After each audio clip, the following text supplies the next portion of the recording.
Shalom Uvracha. Aujourd'hui, le passage du Tet Tammuz, le 9 Tammuz, Perek Bet de Igeret HaTshuva, deuxième chapitre. Ach Kol Ze, tout ce qui vient d'être mentionné, donc dans le Perek Aleph, l'Admor HaZaken nous a ramené la Braïta, les trois catégories de Teshuvah, c'est-à-dire de nettoyage, car la Teshuvah est nécessaire dans les trois catégories. Tout de même, il y a trois différentes expiation, sorte et manière d'arriver à l'expiation. Quoi qu'il en soit, dans toutes ces trois catégories, Kol ze linyan kapara ou mechilat et avon. Ceci concerne uniquement la kapara, le pardon et l'expiation de la faute. Shenimchalo legamre, suite à la teshuva et à l'expiation, lui est pardonné totalement. Ma she'avar al mitzvat hamelech, sur la transgression, le non-obéissement qu'il a eu au commandement du roi, que she'asa tshuva shlema, lorsqu'il a fait une tshuva shlema, une tshuva parfaite. Ve'en maskirino davar, v'chatzi davar beyom hadin, et on lui mentionnera plus aucune de ces fautes-là le jour du jugement. Le'onsho al ze chas v'shalom b'olam haba, pour le punir sur cette faute, Olam haba, veniftar le gamre minadin be'olam haba, il sera quitte totalement donc de ce jugement-là au Olam haba, dans le monde futur. C'est-à-dire qu'une fois que la personne a fait teshuva sur mitzvot assez, il a fait teshuva et Yom Kippour sur mitzvot lot assez, sur les fautes qui sont passibles de mort et de retranchement, il a fait teshuva, Yom Kippour est passé, et il a eu aussi les Isurim, il a passé dans sa vie beaucoup d'épreuves, donc des châtiments, des souffrances. À partir de là, il aura expié, sa faute sera totalement expiée, et c'est comme s'il n'avait jamais fauté. Omnam, tout de même, chez Yel Ratzon Ifne Hashem, pour que cette personne soit le bienvenu, si on veut, devant Akadosh Baruch Hu, ou Merutze Vechaviv Lefanav, qui soit accepté et chéri devant Akadosh Baruch Hu.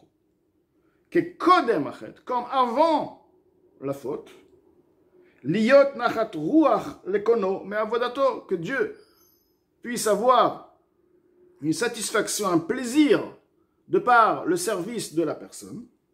Hayat tzarich leavi korban ola. Il fallait, au temps du Beth Amikdash, apporter un korban ola, un sacrifice, un holocauste, afilo a mitzvat asekala, même pour avoir transgressé un commandement positif léger. She'en bakar et mitad bedin, qui n'a en elle ni retranchement, ni mitad bedin, ni punition de peine de mort par le bedin.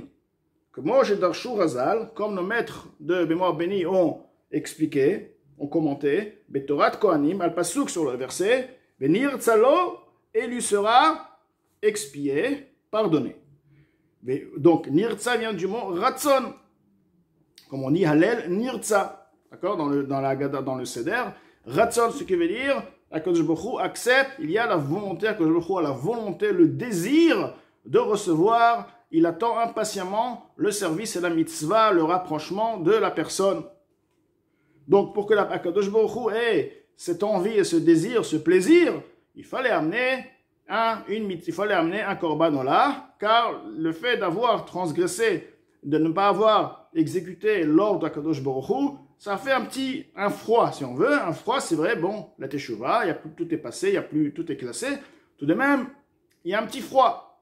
Pour enlever ce froid et remettre donc de la chaleur, un rapprochement avec l'Akadosh Baruch Hu et le plaisir, et qui chérissent la personne, donc la voda de cette personne, il fallait amener un korban ola, un sacrifice de ola.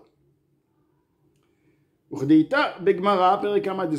Talmud rapporte dans le premier chapitre de Zvachim, de ola mechaperet, la ola, donc mechaperet, que veut dire mechaperet? L'Admor HaZaken va expliquer, donc au sens littéral, traduction veut dire pardonner, al mitzvat aseh, sur le commandement positif, Vehi doron achar sha'asa tshuva. Ceci est un cadeau après que la teshuva a été réalisée. Venim chalo ha'onesh, et une fois que la teshuva a été réalisée et donc la punition lui a été pardonnée, malgré ceci, donc il n'y a plus de punition, il fallait amener un cadeau. Afalpiken, malgré ceci, donc, c'est comme une personne qui a transgressé et qui n'a pas obéi le roi. Ou la personne a amené des amis, a fait demander une expiation, un pardon au roi à travers les princes, à travers des amis, à travers des connaissances que le roi donc a écouté et a accepté donc de pardonner la personne. Tout de même, bien que le roi a pardonné la faute de la personne, Afalpiken, malgré ceci, Sholech Doron Mincha. Par la suite, la personne envoie un cadeau, d'accord, au Mincha, une offrande, les fanav devant le roi, pour que le roi ait l'envie et l'accepte de le revoir. Maintenant, le langage de kapara. Alors, kapara veut dire en général une expiation de faute. Et là, on nous a expliqué qu'en effet, ce n'est pas une expiation, c'est pour être chéri et en vie par le roi. Alors, on dit, Admoazaken dit, et il lui sera agréé pour lui pardonner à travers lui, à travers ce korban. Enzo kaparat nafshon. Il n'est pas question ici du pardon, pour le pardon d'expiation de l'âme de la personne. Ceci veut dire le pardon devant Hachem, liyot nachat ruach lekonok. Kadosh Baruch Hu est la satisfaction, un plaisir, que deitacham begmara, comme le Talmud rapporte là-bas, ou comme tamim yel ratzon, comme il est écrit là-bas, tamim, qu'il soit parfait, c'est-à-dire que le korban doit être parfait sans avoir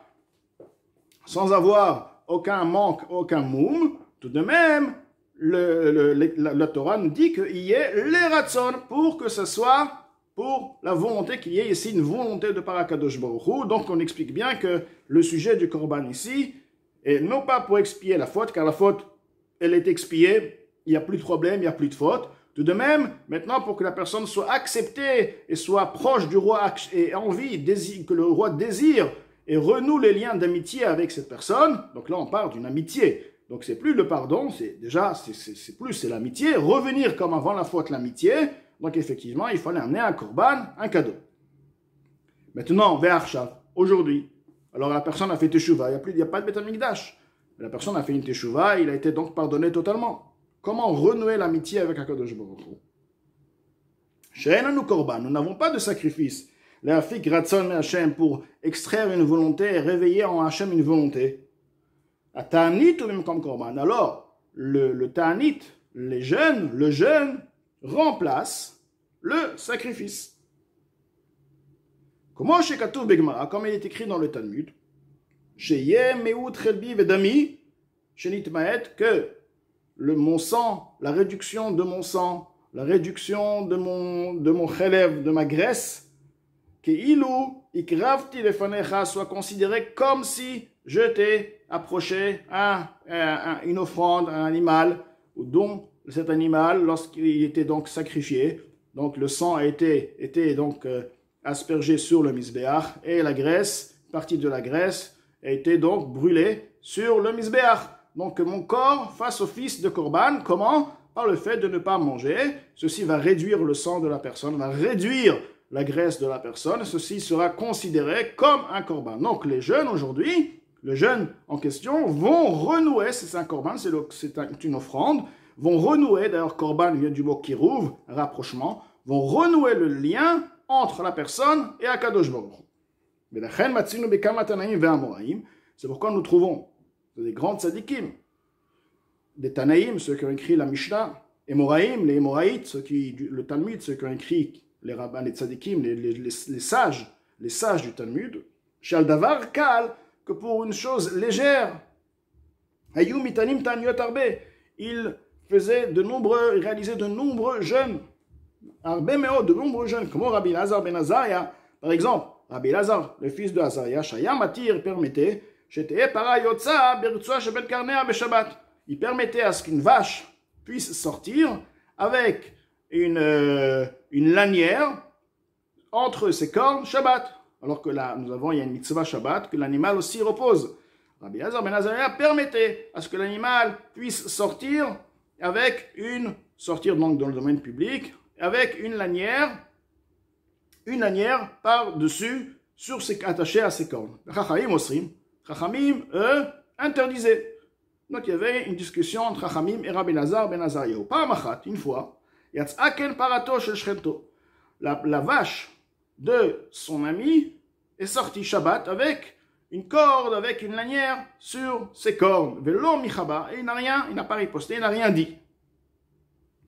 Il a laissé faire, disant, de toute façon, moi je suis d'accord, je dis qu'il faut que c'est pas interdit, que c'est permis. Donc comment je vais lui dire alors que moi-même, je permets à ce qu'une vache sorte avec une lanière en Shabbat et je vais lui dire que c'est interdit. Tout de même, une fois qu'il a réalisé qu'en effet, le Chachamim, la halakha est comme le Chachamim, et il aurait dû tout de même obéir au Chachamim et dire à cette dame, à son ami, à son voisin, de ne pas laisser la vache sortir avec cette corde entre les cornes. Donc il a jeûné tellement au point que ses dents ont noirci. Al shelo kiyem divrei chaverav, car il n'a pas mis en valeur, il n'a pas mis en valeur les paroles, la halakha, comme les Chachamim avaient regardé la halakha. C'est-à-dire que c'était une interdiction légère, parce qu'après il n'a rien fait. Il aurait dû, tout d'abord, lui, d'après son avis, c'est permis. Deuxièmement, il s'agit de quoi? De quelque chose qu'il aurait dû riposter, il aurait dû intervenir et dire c'est interdit. Donc c'est encore plus loin. Malgré ceci, il a pris sur soi de jeûner, donc justement pourquoi? Pour être proche à Kadosh Baruch Hu. De même Rabbi Yoshua, nous voyons chez Amar. Rabbi Yoshua, une fois a intervenu, il a dit ainsi, Boshni midivrechem bet Shammai, j'ai honte de vos paroles. Il a regretté cette phrase donc qu'il a employée envers Bet Shammai, la maison de Shammai, donc l'école talmudique de Shammai, et suite à ceci, il a jeûné au point que ses dents ont noirci. Rav Huna Pa'amachat, encore aussi une histoire avec Rav Huna une fois, la lanière de ces téphilines se sont retournées, il a mis les téphilines, et la lanière de ces téphilines se sont retournées, donc le côté noir était à l'intérieur, et le côté donc blanc, si on veut, était à l'extérieur. Veitana, même Tzomot, suite à ceci, alors que c'est vraiment une faute qui est même pas seulement légère, même il a même pas fait, il a fait sa béchogeg, il n'était même pas conscient. Malgré ceci, il a jeûné 40 jeûnes. Vechaena rabot, et comme ceci, nous trouvons beaucoup. C'est sur cette base-là que le Harizal a enseigné à ses disciples, al-pi chokhmat ha'emet, d'après la chokhma, la sagesse de la vérité, c'est-à-dire la Kabbalah, mispar hatzomot, le nombre de jeûnes nécessaires, les kama avonot vechataim, à certaines fautes, af she'en ben karet velo mita bidei shamayim, bien que ces fautes ne sont passibles ni de retranchement, ni de mort par Akadosh Baruch Hu, par le ciel, comment, par exemple, Al-Kas, celui qui s'est mis en colère, Kuf, Nun, Alef, Ta'aniyot, Vechulu, 151 jeûnes. Donc, pour réparer une colère, il a donc enseigné à ces Talmidim qu'il faut jeûner 151 jeûnes pour réparer la faute de la colère. Va filo les sourds des Rabbanan, même pour l'interdiction instituée par les sages, comme au Stamiena, par exemple, du vin d'un non-juif, Ain Gimel Taniyot, 73 jeûnes, etc. Vechen al bitul mitzvot aseh de Rabbanan, aussi pour ne pas avoir pratiqué, ne pas avoir réalisé un commandement positif institué par nos sages, comme Tfila, comme la prière. Donc il ne s'agit pas seulement de la prière, mais l'heure de la prière, qui est celle-ci étant instituée par le Chachamim, à quelle heure faire Shacharit, à quelle heure faire Mincha. Donc il n'a pas respecté ce commandement. Itane Samech Alef Taniyot, jeûner 61 jeûnes, etc. De manière générale, Sod Atanit, le secret du jeûne, donc Sod ne veut pas dire seulement le secret, veut dire l'idée qui est derrière le jeûne, Yisgula Nifla'a, est une puissance extraordinaire, un remède, si on veut, extraordinaire, l'idgalot ratzon ayon baruchu, pour révéler la volonté suprême, béni il est, de Dieu. Comment un korban, comme le korban, c'est-à-dire que la personne qui jeûne comme il se doit, il va réveiller à travers son jeûne la volonté d'Akadosh Baruch Hu, donc la proximité d'Akadosh Baruch Hu envers cette personne. Comme lorsqu'il approchait au temps du Beth Amikdash un sacrifice, chez Marbo, comme il est écrit au sujet des korbanot, Reach Nichoach Hashem, ceci était Nachat Ruach, c'est ce qui veut dire une satisfaction, un plaisir devant Akadosh Baruch Hu d'avoir exécuté la volonté d'Akadosh Baruch Hu.